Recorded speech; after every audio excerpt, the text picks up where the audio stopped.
Bonjour à toutes et à tous et bienvenue dans cette nouvelle revue de presse. Au programme ce mois-ci, les unités de compte de l'assurance vie battent de nouveaux records, une nouvelle loi pour faciliter le changement d'assurance emprunteur devrait bientôt être votée et la taxe foncière a fortement augmenté entre 2010 et 2020.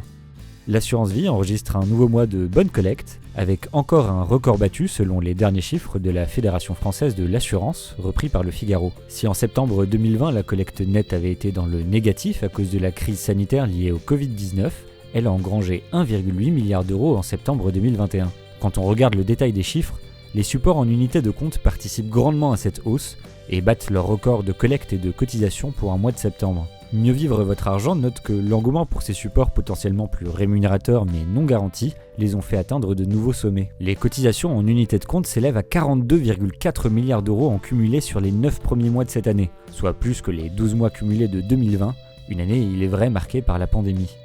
Une nouvelle loi concernant l'assurance emprunteur a été récemment proposée à l'Assemblée nationale et devrait être votée à la fin du mois de novembre 2021. Le Progrès rappelle qu'il y a déjà eu plusieurs lois visant à faciliter le changement de cette assurance, commercialisée à 88% par les banques, afin d'y faire jouer la concurrence dans le but d'une baisse des tarifs. Depuis 2010, un emprunteur peut refuser le contrat d'assurance de prêt proposé par la banque qui lui accorde le crédit. En 2014, a été introduite la possibilité de changer de contrat pendant les 12 premiers mois suivant la signature du crédit. Et depuis 2018, tout emprunteur peut changer le contrat d'assurance de son emprunt tous les ans à la date d'anniversaire de la signature de son offre de prêt. Monevox précise que cette nouvelle proposition de loi ouvrant la possibilité de résilier son assurance emprunteur à tout moment et sans complexité administrative avait échoué dans un premier temps.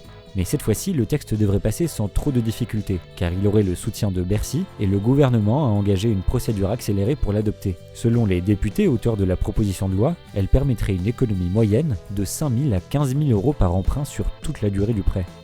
L'Union nationale des propriétaires immobiliers a récemment publié un rapport sur la forte hausse de l'impôt foncier lors de ces 10 dernières années. Son président, interrogé par Europe 1, constate que les propriétaires ont payé pour 35 milliards d'euros en 2020 contre 23 milliards d'euros en 2010. Un propriétaire paie maintenant en moyenne 2,3 mois de loyer en taxe foncière. Pour contrer cette flambée, il suggère la création d'une règle d'or ou d'un encadrement de la taxe foncière à la manière de l'encadrement des loyers. Les Échos précisent que cette hausse de 27,9% en une décennie, soit 3 fois plus vite que l'inflation, n'est pas limitée à la taxe foncière.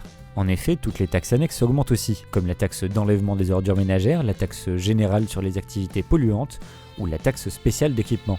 Au final, le produit de la taxe foncière a bondi de 50% en 10 ans. Ces hausses d'impôts visent notamment à compenser la disparition progressive de la taxe d'habitation, qui n'est déjà plus payée par 80% des contribuables. Et la tendance devrait se poursuivre, selon une étude de l'Association des maires de France et de la Banque des territoires, qui indique qu'un tiers des communes interrogées prévoient une hausse de la fiscalité en 2021.